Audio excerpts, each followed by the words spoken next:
വാർത്തയിലേക്ക് സ്വാഗതം. സംസ്ഥാന ബജറ്റിൽ സുപ്രധാന പ്രഖ്യാപനങ്ങളുമായി മുഖ്യമന്ത്രി വി.ഡി. സതീശൻ. മുൻ മുഖ്യമന്ത്രി ഉമ്മൻചാണ്ടിയുടെ പേരിലുള്ള ആരോഗ്യ ഇൻഷുറൻസ് പദ്ധതിയിൽ ഓരോ കുടുംബത്തിനും 25 ലക്ഷത്തിന്റെ പരിരക്ഷ ലഭിക്കും. കെഎസ്ആർടിസിയിൽ സ്ത്രീകളുടെ സൗജന്യ യാത്രാ പദ്ധതി പ്രിയദർശിനിക്കായി 600 കോടി വകയിരുത്തും. ജൻസികൾക്കായി സ്റ്റാർട്ടപ്പ് പദ്ധതിക്കും തുടക്കം. കുട്ടികൾക്ക് നേരെയുള്ള അതിക്രമത്തോട് സീറോ ടോളറൻസ്. അതിനായി മകൾക്കൊപ്പം പദ്ധതി നടപ്പിലാക്കും. ഉരുൾപൊട്ടൽ ദുരന്തമുണ്ടായ വിലങ്ങാടിനായി ബജറ്റിൽ പാക്കേജ്. ദുരന്തത്തിൽ തകർന്ന വിലങ്ങാടിന് പുനർനിർമ്മാണത്തിനും പുനരധിവാസത്തിനുമായി 5 കോടി വകയിരുത്തും.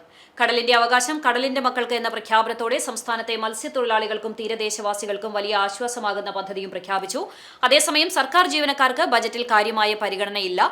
പങ്കാളിത്ത പെൻഷൻ പദ്ധതിയിൽ അപാകതകളുണ്ടെന്ന് ചൂണ്ടിക്കാട്ടിയാണ് പെൻഷൻ പദ്ധതിയിലെ മാറ്റം പ്രഖ്യാപിച്ചത്.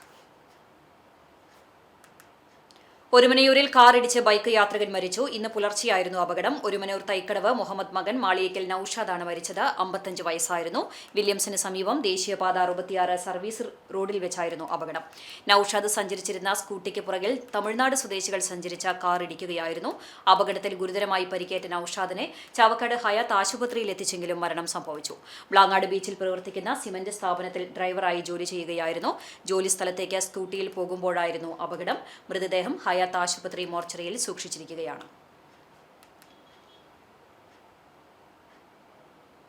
കുന്നംകുളം നഗരസഭയുടെ പാർക്കിംഗ് ഗ്രൗണ്ട് സ്വകാര്യ നിർമ്മാണ വാഹനങ്ങളുടെ പാതയാകുന്നു. യാത്രക്കാരുടെ ജീവന് ഭീഷണിയെന്ന പരാതി.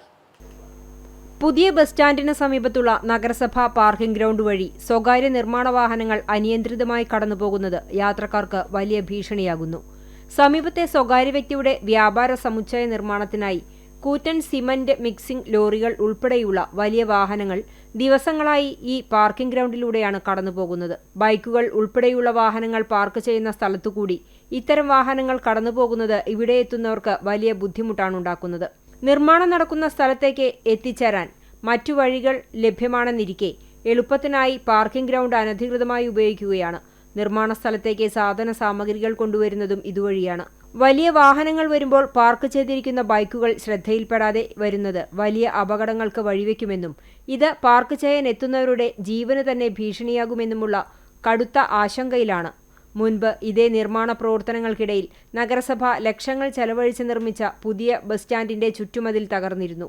അന്ന് കൗൺസിലറായിരുന്ന ബിജു സി ബേബി നഗരസഭയെ വിവരം അറിയിച്ചതിനെ തുടർന്ന് മതിൽ പുനർനിർമ്മിച്ചു നൽകാൻ നഗരസഭ നിർദ്ദേശിച്ചിരുന്നു.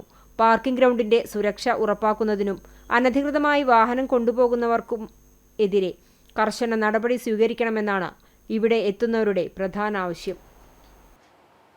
ജൂൺ 19 വായനാ ദിനം. വാക്കുകളുടെ വിസ്മയ ലോകത്ത് 75-ാം വയസ്സിലും അക്ഷരജീവിതവുമായി യാത്ര ചെയ്യുകയാണ് എൻ മൂസക്കുട്ടി. വായനയും എഴുത്തും ജീവിതത്തിന്റെ ധ്യാനമാക്കി അക്ഷരലോകത്ത് നിറഞ്ഞു നിൽക്കുന്ന എൻ മൂസക്കുട്ടി ആവേശത്തോടെയും സമർപ്പണത്തോടെയും മലയാള വിവർത്തന സാഹിത്യ രംഗത്ത് പുതുതലമുറയ്ക്ക് പ്രചോദനമാവുകയാണ്. മലപ്പുറം ജില്ലയിലെ പൊന്നാനിക്കടുത്ത് എരമംഗലം ഐരൂർ നാക്കോലക്കൽ വീട്ടിൽ ജനിച്ച മൂസക്കുട്ടി തൃശൂർ ചെമ്പൂക്കാവിലെ വസതിയിലിരുന്നാണ് തന്റെ സാഹിത്യ സൃഷ്ടികൾ തുടരുന്നത്. വെളിയങ്കോട് ഹൈസ്കൂളിൽ പഠനം ആരംഭിച്ച അദ്ദേഹം കോഴിക്കോട് ഫറൂഖ് കോളേജിൽ നിന്ന് പ്രീ ഡിഗ്രിയും തൃശൂർ കേരളവർമ്മ കോളേജിൽ നിന്ന് ബിരുദവും സെന്റ് തോമസ് കോളേജിൽ നിന്ന് ബിരുദാനന്തര ബിരുദവും നേടി. 8 വർഷത്തോളം ഗൾഫ് രാജ്യങ്ങളിൽ ജോലി ചെയ്ത ശേഷം നാട്ടിലെത്തി പത്രപ്രവർത്തന രംഗത്തേക്ക് കടന്നുവന്ന അദ്ദേഹം എക്സ്പ്രസ് പത്രത്തിൽ സബ് എഡിറ്ററായും ലേഖകനായും 12 വർഷം പ്രവർത്തിച്ചു. പത്രരംഗത്തെ അനുഭവങ്ങളാണ് പിന്നീട് അദ്ദേഹത്തെ സമർപ്പിത എഴുത്തുകാരനും വിവർത്തകനുമായി വളർത്തിയത്. ലോക സാഹിത്യത്തിലെ ക്ലാസിക് കൃതികൾ ഉൾപ്പെടെ 100-ലധികം ഗ്രന്ഥങ്ങൾ അദ്ദേഹം മലയാളത്തിലേക്ക് വിവർത്തനം ചെയ്തിട്ടുണ്ട്.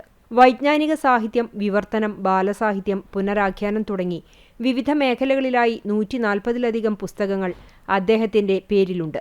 ലോക സാഹിത്യത്തിലെ ഏറ്റവും സങ്കീർണമായ നോവലുകളിലൊന്നായി കണക്കാക്കപ്പെടുന്ന ജെയിംസ് ജോയ്സിന്റെ യുലീസസ് ആദ്യമായി ഒരു ഇന്ത്യൻ ഭാഷയിലേക്ക് വിവർത്തനം ചെയ്തത് എൻ മൂസക്കുട്ടിയാണ്.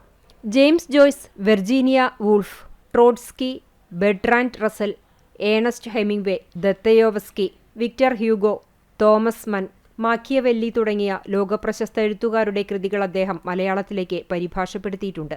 യുലീസസ് വിവർത്തനത്തിന് 2013 കേരള സാഹിത്യ അക്കാദമി പുരസ്കാരം ലഭിച്ച മൂസക്കുട്ടിക്ക് സാഹിത്യരംഗത്തെ സമഗ്ര സംഭാവനകൾ പരിഗണിച്ച് നിരവധി അംഗീകാരങ്ങളും ലഭിച്ചിട്ടുണ്ട്.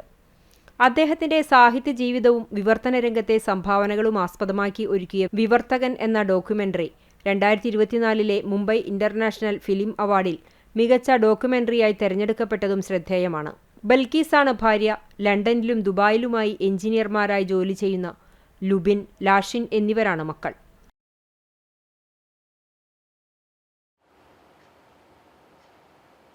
അറിവ് വിതച്ച് വിളവെടുക്കുന്ന വായനാപ്രേമിയായ കാർഷിക വിദഗ്ധൻ KS രാജേന്ദ്രൻ വായനാ ദിനത്തിൽ വേറിട്ട കാഴ്ചയാകുന്നു. പുസ്തകങ്ങളോടുള്ള സ്നേഹവും കൃഷിയോടുള്ള സുഗന്ധവും നെഞ്ചിലേറ്റിയാണ് ചാലിശ്ശേരി പെരുമണ്ണൂർ ചിദംബരം വീട്ടിൽ രാജേന്ദ്രൻ വ്യത്യസ്തനാകുന്നത്. 63-ാം വയസ്സിലും വായനയെ ജീവിതത്തിന്റെ ഭാഗമായി കൊണ്ടു നടക്കുന്ന അദ്ദേഹം അക്ഷരങ്ങളെയും കൃഷിയെയും ഒരുപോലെ സ്നേഹിച്ചാണ് സഞ്ചരിക്കുന്നത്. 2009-ലാണ് രാജേന്ദ്രൻ ചാലിശ്ശേരിയിലെത്തിയത്. എന്നാൽ വായനയുമായുള്ള അദ്ദേഹത്തിന്റെ ബന്ധം അതിനും പതിറ്റാണ്ടുകൾ മുമ്പേ ആരംഭിച്ചതാണ്. കോഴിക്കോട് തിരുവണ്ണൂർ ലൈബ്രറിയുമായുള്ള ബാല്യകാല ബന്ധമാണ് പുസ്തകങ്ങളുടെ ലോകത്തേക്ക് അദ്ദേഹത്തെ കൈപ്പിടിച്ചുയർത്തിയത്. അവിടെ നിന്ന് ആരംഭിച്ച വായനാശീലം ഇന്നും മുടങ്ങാതെ തുടരുകയാണ്. ഒരു പുസ്തകം വായിച്ചു തീർന്നാൽ അടുത്ത പുസ്തകത്തിനായുള്ള കാത്തിരിപ്പ് ഇന്നും അദ്ദേഹത്തിന്റെ ജീവിതത്തിന്റെ പതിവാണ്. കല, സാഹിത്യം, സംസ്കാരം, കൃഷി, പരിസ്ഥിതി തുടങ്ങി വിവിധ മേഖലകളിലായി 500-ലധികം പുസ്തകങ്ങൾ വീട്ടിൽ അമൂല്യമായ സൂക്ഷിപ്പിലുണ്ട്. ഇടശ്ശേരി, വൈലോപ്പിള്ളി, P. കുഞ്ഞിരാമൻ നായർ എന്നിവരുടെ കവിതകളാണ് ഏറെ ഇഷ്ടം. പ്രകൃതിയെയും ഗ്രാമജീവിതത്തെയും കൂടുതൽ ആഴത്തിൽ മനസ്സിലാക്കാൻ ഈ കൃതികൾ വഴികാട്ടിയെന്ന് അദ്ദേഹം പറയുന്നു. പുസ്തകം വായന എന്ന് മാത്രമല്ല, പ്രകൃതിയെയാണ് വായിക്കേണ്ടത്. പ്രകൃതിയെ വായിക്കുന്നതാണ് പുസ്തകത്തിലൂടെ നമ്മളിലൂടെ പ്രകാശിതമാകേണ്ടത്. സ്വാഭാവികമായും ഈ പ്രകൃതിയെ, ഭൂമിയെ സ്നേഹിക്കുക, കൂടെയുള്ള മനുഷ്യരെ സ്നേഹിക്കുക. ചാലിശ്ശേരി പെരുമണ്ണൂർ പാടശേഖര സമിതിയുടെ പ്രസിഡന്റായ അദ്ദേഹം കാർഷിക മേഖലയിലും സജീവ സാന്നിധ്യമാണ്. കൃഷിയെക്കുറിച്ചുള്ള പുതിയ അറിവുകളും പരിസ്ഥിതി സൗഹൃദ ആശയങ്ങളും കണ്ടെത്താൻ ഇന്നും പുസ്തകങ്ങളെയാണ് രാജേന്ദ്രൻ ആശ്രയിക്കുന്നത്.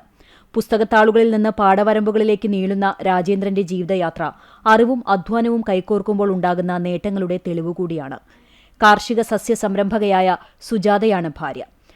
സോപാന പഞ്ചവാദ്യ സംഘത്തിലെ കൊമ്പ് കലാകാരി എന്ന നിലയിലും ഇവർ ശ്രദ്ധേയയാണ്. മനസ്സിന്റെ പ്രകാശം, ആ പ്രകാശം തേടിയുള്ള യാത്രയാകണം, ആ പ്രകാശത്തിലേക്കുള്ള ഗതിയാവണം നമ്മുടെ വായനയിലൂടെ നമുക്ക് സാധിക്കേണ്ടത്. ലോകത്തെ സ്നേഹിക്കുക, സ്വന്തം ജീവിതത്തെ സ്നേഹിക്കുക, ചുറ്റുമുള്ള മനുഷ്യരെയും സ്നേഹിക്കുക, എല്ലാ ജീവികളെയും സ്നേഹിക്കുക, പരിസ്ഥിതിയെ സ്നേഹിക്കുക. സ്നേഹത്തിൻ്റെതാവട്ടെ വായനാ ദിനം, അതിലൂടെയുള്ള വളർച്ചയും. കുന്നംകുളം ഗുഡ് ഷെപ്പേർഡ് CMI സ്കൂളിൽ വായനാ ദിനാചരണത്തോടനുബന്ധിച്ച് 1000-ലധികം വിദ്യാർത്ഥികളും അധ്യാപകരും ഒന്നുചേർന്ന് കൂട്ടവായന സംഘടിപ്പിച്ചു. വായന ലഹരിയാക്കി മാറ്റിയ വിദ്യാർത്ഥികൾ അവർക്ക് ഇഷ്ടപ്പെട്ട സാഹിത്യ പുസ്തകങ്ങളാണ് വായനയ്ക്കായി തെരഞ്ഞെടുത്തത്. വായനയുടെ പ്രാധാന്യം മനസ്സിലാക്കാനും രസകരമാക്കാനുമായാണ് പരിപാടി സംഘടിപ്പിച്ചത്. School principal father doctor Jose Thanikkal CMI നേതൃത്വം നൽകി. മാസ്റ്റർ ആദം മാത്യു പോൾ വായനയുടെ പ്രാധാന്യത്തെക്കുറിച്ച് സംസാരിച്ചു. വൈസ് പ്രിൻസിപ്പൽ ഷാനു ജോഫി സന്നിഹിതയായിരുന്നു. ഷിഗല്ല രോഗപ്രതിരോധത്തിന്റെ ഭാഗമായി ചാവക്കാട് നഗരസഭയുടെ നേതൃത്വത്തിൽ അവലോകന യോഗം ചേർന്നു. ചെയർപേഴ്സൺ AH അക്ബർ അധ്യക്ഷത വഹിച്ചു. രോഗം റിപ്പോർട്ട് ചെയ്യാനുള്ള സാധ്യതകളെ മുൻനിർത്തി സ്വീകരിക്കേണ്ട നടപടികളെക്കുറിച്ചും ചർച്ച ചെയ്തു. ശുചിത്വം ഉറപ്പാക്കുന്നതിനും ബോധവൽക്കരണ പ്രവർത്തനങ്ങൾ ശക്തിപ്പെടുത്തുന്നതിനും യോഗം തീരുമാനിച്ചു. നഗരസഭാ വൈസ് ചെയർപേഴ്സൺ വിൻസി സന്തോഷ്, ആരോഗ്യകാര്യ സ്ഥിരം സമിതി അധ്യക്ഷൻ KH Salam, councillor Sheeja Prashanth, secretary in charge Rishma PP, clean city manager B. Dileep, senior public health ഇൻസ്പെക്ടർമാരായ M. ഷമീർ, സനിൽ രാജ്, ചാവക്കാട് താലൂക്ക് ആശുപത്രി ഹെൽത്ത് ഇൻസ്പെക്ടർ രാംകുമാർ, നഗരസഭ ICDS സൂപ്പർവൈസർ BV ദീപ, നഗരസഭാ പരിധിയിലുള്ള വിവിധ സ്കൂളുകളിലെ പ്രധാന അധ്യാപകരും യോഗത്തിൽ സംബന്ധിച്ചു. സ്കൂളുകളിൽ പാലിക്കേണ്ട ശുചിത്വ മാനദണ്ഡങ്ങളെക്കുറിച്ചും കുട്ടികൾക്കിടയിൽ നൽകേണ്ട ബോധവൽക്കരണത്തെക്കുറിച്ചും യോഗത്തിൽ നിർദ്ദേശങ്ങൾ നൽകി. പാനകലാരംഗത്തെ പ്രമുഖൻ ഗംഗാധരൻ നായർ അന്തരിച്ചു. പാനകലയുടെ പാരമ്പര്യം തലമുറകളിലേക്ക് പകർന്നു നൽകിയ ഗംഗാധരൻ നായരുടെ വിയോഗം മലബാറിന്റെ ആചാരകലാ വാദ്യകലാരംഗത്തിന് തീരാനഷ്ടമാണ്. സംസ്കാരം വെള്ളിയാഴ്ച ഉച്ചയ്ക്ക് 2-ന് നടത്തും. മലബാറിലെ അപൂർവമായ ആചാര കലാരൂപമായ പാനയുടെ പ്രമുഖ ആചാര്യനും വാദ്യകലാകാരനുമാണ് ആലങ്കോട് ഇല്ലത്തുവളപ്പിൽ ഗംഗാധരൻ നായർ. 68 വയസ്സായിരുന്നു. പെരുമുക്ക് കാരക്കാട് ഭഗവതി ക്ഷേത്രം, ശുഗപുരം കുളങ്ങര ഭഗവതി ക്ഷേത്രം തുടങ്ങിയ അപൂർവ ക്ഷേത്രങ്ങളിൽ മാത്രം ഇന്നു നിലനിൽക്കുന്ന പാന വഴിപാടിന്റെ മുഖ്യശില്പികളിൽ ഒരാളായിരുന്നു അദ്ദേഹം. പാനകലയിൽ പ്രാവീണ്യം നേടുന്നതിനാവശ്യമായ ഷഡ്പദങ്ങൾ പൂർണ്ണമായി അഭ്യസിച്ച ഗംഗാധരൻ നായർ വർഷങ്ങളോളം വിവിധ ക്ഷേത്രങ്ങളിൽ പാന അനുഷ്ഠാനങ്ങൾക്ക് നേതൃത്വം നൽകി. പ്രശസ്ത പാനയാശാനായിരുന്ന പിതാവിന്റെ പാരമ്പര്യം പിന്തുടർന്ന അദ്ദേഹം തായമ്പകയിലും ചെണ്ടമേളത്തിലും കഴിവു തെളിയിച്ചിരുന്നു. ഡബിൾ തായമ്പകയിലെ മികവിലൂടെ വാദ്യകലാരംഗത്ത് ശ്രദ്ധേയനായിരുന്നു. ഏതാനും വർഷങ്ങൾക്ക് മുമ്പ് വരെ വിവിധ ക്ഷേത്രങ്ങളിൽ ചെണ്ടമേള സംഘങ്ങളോടൊപ്പം സജീവമായി പ്രവർത്തിച്ചിരുന്നു. ഗംഗാധരൻ നായരുടെ ജ്യേഷ്ഠ സഹോദരനും പ്രശസ്ത പാനയാശാനും തായമ്പക കലാകാരനുമായിരുന്ന പരേതനായ കുട്ടൻ നായരുടെ കുടുംബവും ഗംഗാധരൻ നായരുടെ മക്കളും ഇന്ന് വാദ്യകലാരംഗത്ത് സജീവമാണ്. തായമ്പക, പഞ്ചവാദ്യം, പാന എന്നിവയുടെ പാരമ്പര്യം നിലനിർത്തുന്നതിനൊപ്പം നിരവധി ശിഷ്യർക്ക് അദ്ദേഹം പരിശീലനവും നൽകിയിരുന്നു. സംസ്കാരം വെള്ളിയാഴ്ച ഉച്ചയ്ക്ക് 2-ന് വീട്ടുവളപ്പിൽ നടക്കും. സാവിത്രി ഭാര്യയും സന്തോഷ് ആലങ്കോട്, അജിത് ആലങ്കോട്, ആതിര എന്നിവർ മക്കളുമാണ്. ആക്ട്സ് കേച്ചേരി ബ്രാഞ്ചിന്റെ സിൽവർ ജൂബിലി ആഘോഷത്തിന്റെ ഭാഗമായി തയ്യാറാക്കിയ ലോഗോയുടെ പ്രകാശന കർമ്മം നടന്നു. തൃശൂർ എലൈറ്റ് ഇന്റർനാഷണൽ ഹോട്ടലിൽ നടന്ന ചടങ്ങിൽ കേന്ദ്ര സഹമന്ത്രിയും തൃശൂർ എംപിയുമായ സുരേഷ് ഗോപി പ്രകാശന കർമ്മം നിർവഹിച്ചു. 25 വർഷം മുൻപ് 2002 ഏപ്രിൽ 4-ന് ആക്ട്സ് കേച്ചേരി ബ്രാഞ്ചിന്റെ ഉദ്ഘാടനം നിർവഹിച്ചതും സുരേഷ് ഗോപിയായിരുന്നു. സിൽവർ ജൂബിലി ആഘോഷത്തിന്റെ ഭാഗമായി 1 വർഷം നീണ്ടു നിൽക്കുന്ന വിവിധ പരിപാടികൾ സംഘടിപ്പിക്കുവാനാണ് ബ്രാഞ്ച് കമ്മിറ്റി തീരുമാനിച്ചിട്ടുള്ളത്. ACTS Kechery branch president BA കുച്ചുലാസർ അധ്യക്ഷനായി. Branch secretary MM Muhasin, treasurer MK Muhammad Basheer, ACTS ഭാരവാഹികളായ BA Jennifer, KM Shahul Hameed, KA Davis, Tony Chittilappilly, Kishore Puthur, RP Shaji, Anil Thalakkottukara, manager MK Chandran, logo designer Pradeep Kumar എന്നിവർ ചടങ്ങിൽ പങ്കെടുത്തു. വാഗ മാലതി UP സ്കൂളിൽ വായനാ ദിനം ആചരിച്ചു. പ്രധാന അധ്യാപിക VV സ്മിത ടീച്ചർ അധ്യക്ഷയായി. വായനാ ദിനത്തോടനുബന്ധിച്ച് അക്ഷരവെളിച്ചം, അക്ഷരവൃക്ഷം എന്നീ പദ്ധതികൾക്ക് തുടക്കമായി. School PTA president KO Babu, vice president EO Sojan എന്നിവർ ചേർന്ന് അക്ഷരദീപം തെളിയിച്ച് ഉദ്ഘാടനം നിർവഹിച്ചു. വിജി ടീച്ചർ വായനാ ദിന സന്ദേശം നൽകി. വിദ്യാർത്ഥികൾ എഴുത്തിലും വായനയിലും പ്രാവീണ്യം നേടുന്നതിന് പ്രാപ്തരാക്കുക എന്ന ലക്ഷ്യത്തോടെ തുടങ്ങിയ 1 വർഷം നീണ്ടു നിൽക്കുന്ന പ്രവർത്തന പരിപാടിയാണ് അക്ഷരവെളിച്ചം. തുടർന്ന് വിദ്യാർത്ഥികൾ വിവിധ പരിപാടികൾ അവതരിപ്പിച്ചു. ഗുരുവായൂർ ലിറ്റിൽ ഫ്ലവർ കോളേജ് ഓട്ടോണമസിൽ അന്താരാഷ്ട്ര യോഗ ദിനാചരണം സംഘടിപ്പിച്ചു. കോളേജ് പ്രിൻസിപ്പാൾ യോഗയുടെ പ്രാധാന്യത്തെക്കുറിച്ച് സന്ദേശം നൽകി. NSS യൂണിറ്റും NCC യൂണിറ്റും സംയുക്തമായാണ് പരിപാടി സംഘടിപ്പിച്ചത്. യോഗ പരിശീലനവും ആരോഗ്യ ബോധവൽക്കരണ പരിപാടികളും ദിനാചരണത്തിന്റെ ഭാഗമായി നടന്നു. NCC പ്രോഗ്രാം ഓഫീസറായ lieutenant Mini TJ, NSS program officer VJ Nithisha എന്നിവരുടെ നേതൃത്വത്തിലാണ് യോഗ ദിനാചരണ പരിപാടികൾ സംഘടിപ്പിച്ചത്.